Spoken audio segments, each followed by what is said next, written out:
Good morning students.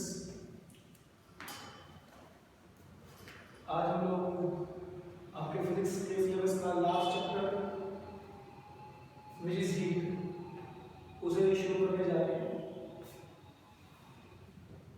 कुछ important terms हैं जिनको भी समझना हमारे लिए जरूरी है। सबसे पहले बात करते हैं हीट की। हीट होती क्या है? So basically heat is a kind of energy that produces sensation of hotness and coldness। मतलब ये हीट को अगर हम बिल्कुल साफ शब्दों में समझने की कोशिश करें तो ये एनर्जी की वो फॉर्म है जो हमें ये बताती है कि कोई बॉडी हॉट है यानी कि गर्म है या कोल्ड है या यानी कि ठंडी है। विंटर्स में आप देखते हो कि आपको रूम के अंदर सर्दी यानी कि ठंड महसूस होती है, लेकिन बाहर अगर आप सनलाइट में जाते हो तो आपको गर्मी महसूस होती है क्योंकि आपको हीट महसूस होती है। समर्स में थोड़ा सा उल्टा है, बाहर आपको हॉटनेस लगती है और घर के अंदर आपको कोल्डनेस लगती है। तो इस हॉटनेस और कोल्डनेस को जो डिफरेंशिएट करने के लिए एनर्जी है उस एनर्जी को हीट बोला गया है। सो अगर आप प्रॉपर डेफिनेशन है तो वो मैंने यहाँ लिखी हुई है। Heat is a form of energy that causes sensation of hotness and coldness। Next, heat हमें ये बताती है कि किसी बॉडी का टेम्परेचर कितना है।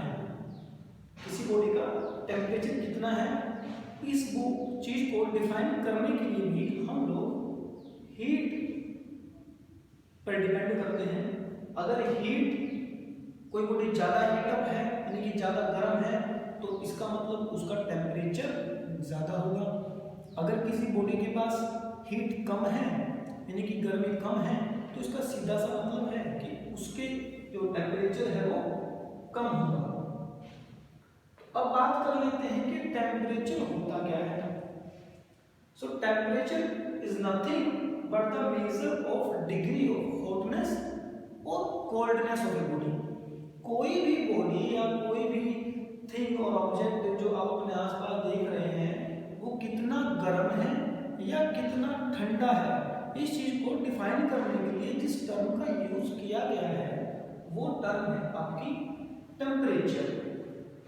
अब टेम्परेचर को मेजर करने के लिए डिवाइसेस हैं जिनके बारे में हम लोग बाद में बात करेंगे। फिलहाल हम लोग बात कर रहे हैं हीट की। हीट को मैंने बताया कि क्या है, वो एक तरीके का एनर्जी है। और अब जब हम ये बोलते हैं कि हीट एक एनर्जी है, इसका मतलब एनर्जी ट्रांसफर हो रही है। इसका मतलब ये हुआ कि क्या हीट फ्लो करती है? डेफिनेटली हीट फ्लो करती है, हीट ट्रेवल करती है यानी कि हीट ट्रांसफर होती है एक बॉडी से दूसरी बॉडी के अंदर। तो हीट जो फ्लो करती है उसकी फ्लो करने की फिर डायरेक्शन क्या होगी? यहाँ पर हमने क्या लिखा है, heat flows from the body at high temperature to the one at low temperature। देखिए जब हम लोग किसी भी दो बॉडीज को सपोज कांटेक्ट में लेकर के आते हैं, एक बॉडी का टेम्परेचर ज्यादा है और दूसरी बॉडी जिसको हम कांटेक्ट में लेकर के आ रहे हैं उसका टेम्परेचर कम है, तो होगा क्या, जिस बॉडी का टेम्परेचर ज्यादा है और जिस बॉडी का टेम्परेचर कम है, ठीक है, तो ये ज्यादा बॉडी जिस बॉडी का टेम्परेचर ज्यादा है उससे हीट फ्लो करेगी उस बॉडी की तरफ जिसका टेम्परेचर कम है।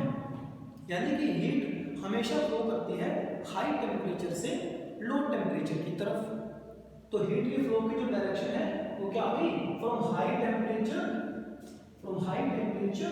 To low temperature. अब क्योंकि हीट ट्रांसफर हो रही है एक बॉडी से दूसरी बॉडी की तरफ, हाई टेम्परेचर वाली बॉडी से लो टेम्परेचर वाली बॉडी की तरफ हीट क्या हो रही है, ट्रांसफर हो रही है यानी कि फ्लो कर रही है।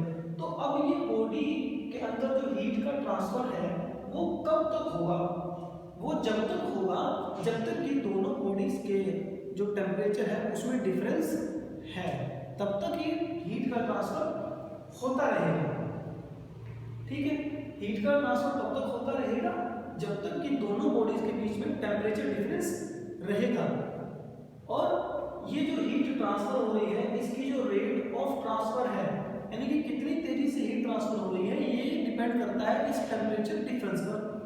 स्टार्टिंग के अंदर जब हम दो बॉडीज को कॉन्टेक्ट में लेकर के आएंगे जिनका कि टेम्परेचर अलग अलग है, तो स्टार्टिंग में ये जो रेट ऑफ ट्रांसफर है हीट का वो बहुत ज़्यादा फास्ट होगा, और जैसे जैसे दोनों बॉडीज के अंदर टेम्परेचर डिफरेंस कम होता रहेगा। क्यों? क्योंकि जो ज़्यादा टेम्परेचर वाली बॉडी है उससे लो टेम्परेचर वाली बॉडी के अंदर हीट ट्रांसफर हो रही है, मतलब जिसका टेम्परेचर लो था उसका टेम्परेचर हाई हो रहा है क्योंकि हीट वहाँ ट्रांसफर हो रही है और रिसीव कर रहा है।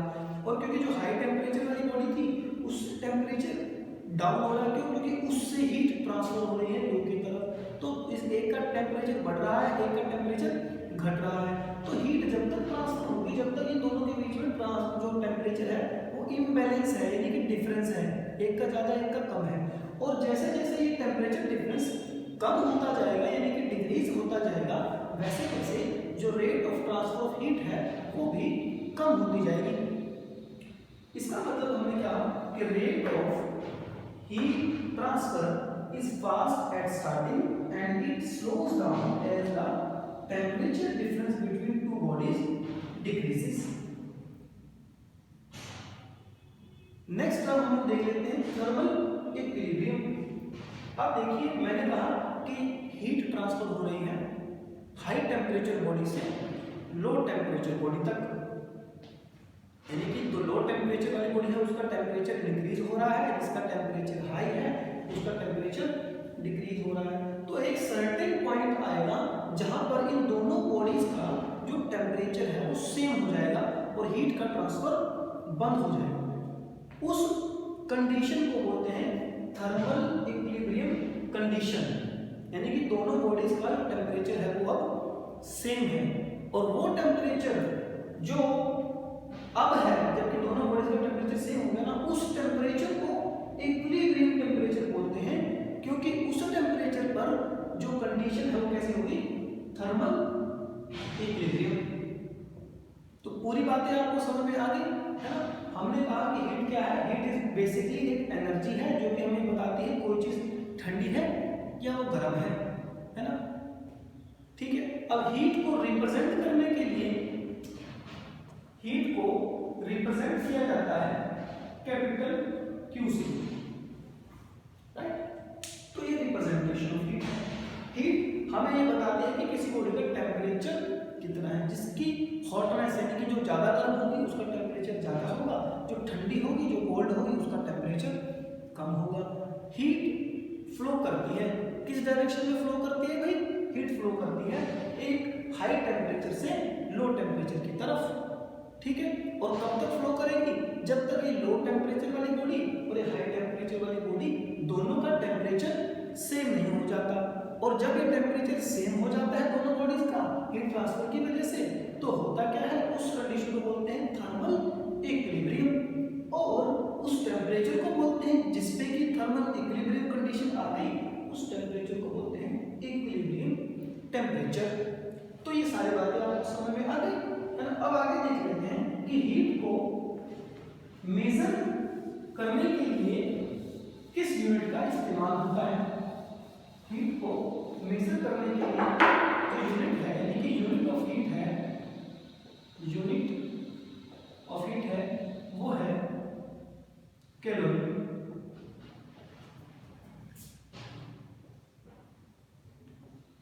ठीक है, हीट को कैलोरी में मेजर किया जाता है, ठीक है।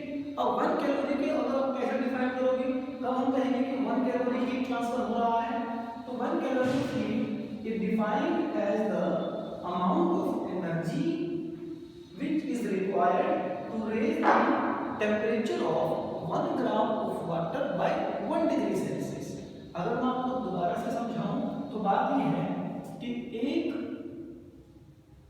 कैलोरी का मतलब है amount of heat required to raise 1 gram of water